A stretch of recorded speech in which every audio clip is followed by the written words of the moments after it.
Brigadier Ramesh ji, Noida से। राधे राधे। राधे राधे महाराज जी, साष्टांग प्रणाम। महाराज जी, आपकी कृपा से आपका आज्ञाकारी बनने का प्रयास कर रहा हूँ। चूक हो जाती है पर प्रयास में कमी नहीं होती। महाराज जी, दो पहलुओं पर अपने निर्णय पर शंका हो जाती है। पहला है महाराज जी, जब भी दान क्रिया होती है, किसी को दान देते हैं, तो भाव ये होता है कि भगवान की दी हुई संपत्ति भगवान को अर्पित हो रही है। पर जब ट्रैफिक लाइट पर छोटे बच्चों या बड़ों को कुछ देना होता है तो लोग बोलते हैं कि आप उनकी आदत बिगाड़ रहे हो, आपके द्वारा दी हुई धनराशि का उपयोग वो गलत भी कर सकते हैं। महाराज जी, पर हमारा भाव ये रहता है कि हम तो वो वस्तु अपने भगवत भाव कर आपको लोगों के भाव देखने, अपने भाव देखने, अपने भाव देखने ना। लोग तो कुछ भी किसी को भी कह सकते हैं। लोगों का निर्णय ठीक थोड़ी होता है। लोगों का दर्शन है अपना अपना, उनका दर्शन है।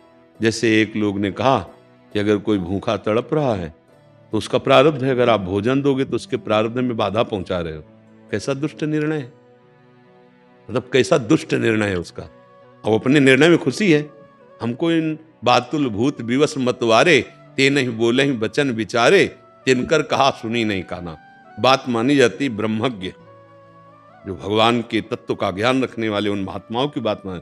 ऐसे थोड़ी मूढ़ आदमी जो अपनी वासनाओं में घूम रहा है, उसकी बातें, उसकी सलाह ये थोड़ी माननी होती। ऐसा नहीं। कोई भूखा है, प्यासा है, किसी बच्चे की फीस भर दी है, कोई बीमार है, उसकी औषधि के लिए पैसा दे दिया। आप सरकारी आदमी रहे, आपको पेंशन मिल रही, आप उसका सदुपयोग करें, आनंदित रहिए, किसी ऐसी बातों में नहीं फंसते।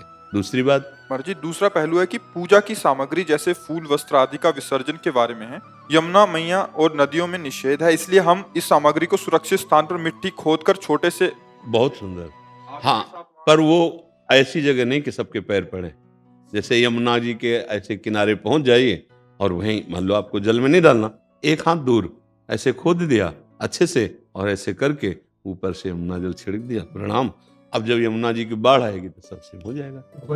पार्क में जैसे पार्क होते हैं ना घर के पास, नहीं, हम पार्कों के लिए नहीं कहेंगे। नहीं, पार्क कोई सुरक्षित स्थान होते हैं, वहां सब घूमते फिरते हैं ना।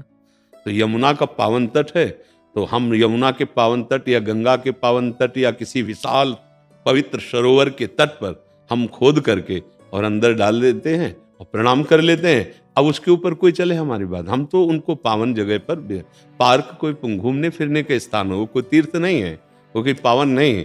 भगवत प्रसादियों को एकत्रित करते रहो, और जब कभी वृंदावन आना हो या कहीं भी आना हो, बहुत दूर दूर तक यमुना जी की खाली रेत पड़ी है, तो 2 हाथ रेत ऐसे करी, लकड़ी से ही कर ले और फिर विराजमान करके ऊपर से ऐसे कर ले, बढ़िया रहेगा, ठीक रहेगा ना। हाँ, पार्क है या पीपल के वृक्ष के नीचे ऐसे कहीं पधरा दिए, कुत्ते मूतते हैं या फिर वहाँ ऐसा, तो हमारे भगवान की प्रसादी, उसको सम्मान से रखिए। कोई पवित्र सरोवर है, झील है, नदी है, ऐसे स्थानों का चयन किया जाता है। जैसे कोई खंडित मूर्ति है या कुछ ऐसा ना, तो ऐसे ऐसे किया और अंदर विराजमान करके ऊपर से रस डाल के प्रणाम किया, चलिए ऐसे कर।